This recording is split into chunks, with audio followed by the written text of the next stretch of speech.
The story of distrust and betrayal is never as brutal as when it pits family members against each other. Take, for instance, the well-known story of the Kirima family feud. The late Gershon Kirima died what is certainly one of the most unfortunate deaths, leaving his family in absolute turmoil over his wealth. The story is also told of a Thika-based family fortune that went sour after the owner of that fortune died. A son put in charge to run it goes about and basically squanders family wealth, leaving his mother and siblings out to deal with auctioneers. And throughout the country, we have the unhappy responsibility to report to you about brother rising up against brother, families literally killing themselves over money. Thank you for joining us, Fred. In your experience as a financial advisor, how have Kenyan families been able to handle their wealth? Kenyan families have not been very well managing their financial fortunes. And I say that going by the numbers of the companies that either get registered or companies that get taken over by banks, or the companies that get back to the registrar because they are dormant. And I think this can be shown by looking at the number of companies that grow from small to medium to big. And I think a good barometer of that is the AIMS market of the stock exchange. In most jurisdictions, you'll realize that as companies start up and start growing, they end up trying to grow their capital, and they're forced by the circumstances to go look for capital.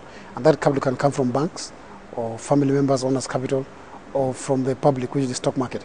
If in Kenya for 50 years we can say we have not been able to bring new big companies, what does it tell us? It tells us that probably either companies come up, some of them die on the way, or there is no proper structures that support companies growing from small to medium to big.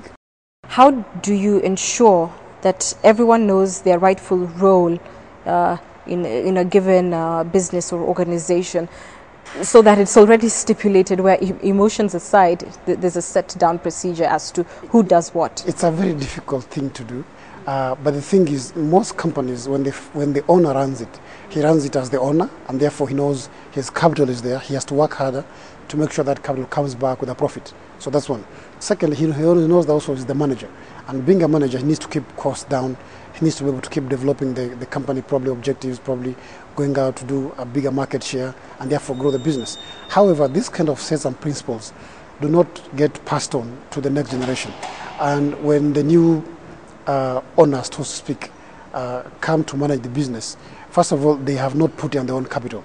So you realize from that word go, there's always a conflict. I don't have my own capital, I'm managing someone's capital.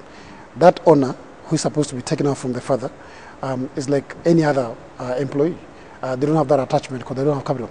Right now, somebody is watching and the other founder, still very much intact, and probably are thinking about how my children can carry this on in a friendly way. So practical ways to get the second generation to either feel the ownership of the business and therefore put in as much effort as you have just talked about, and or liberate them to pursue their own interests in maybe in a totally different field, but in a way that later on when the chickens come home to roost, we don't have the squabbles. Okay, practical ways come in two different sets.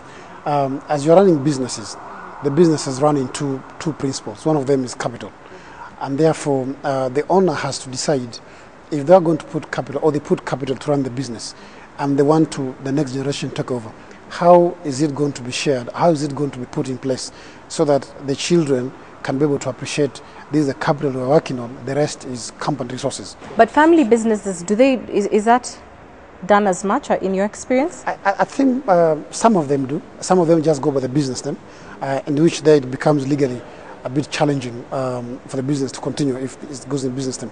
However, if it's a private limited company, it becomes easier. The second practical way of looking at it is to be able to check the difference between the ownership and the management. Half of the times we know this company belongs to our family member, our parents. That's about ownership. And that ownership is totally different from management. You could be the owner of a company, but you have no clue how the business runs. And therefore, the best you can do is to remain the owner and probably check the managers.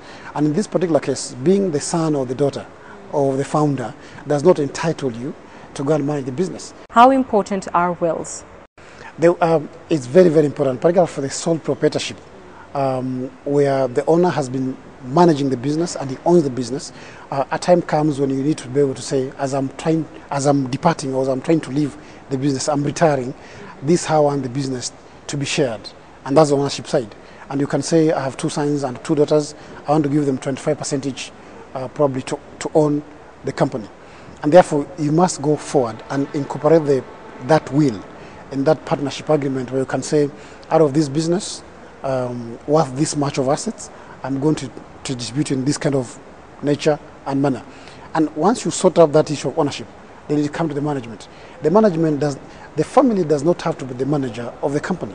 And that being the case, therefore, the owner can decide, look, you remain the owners of the company, I'm going to scout for the best manager out there to come and run the business.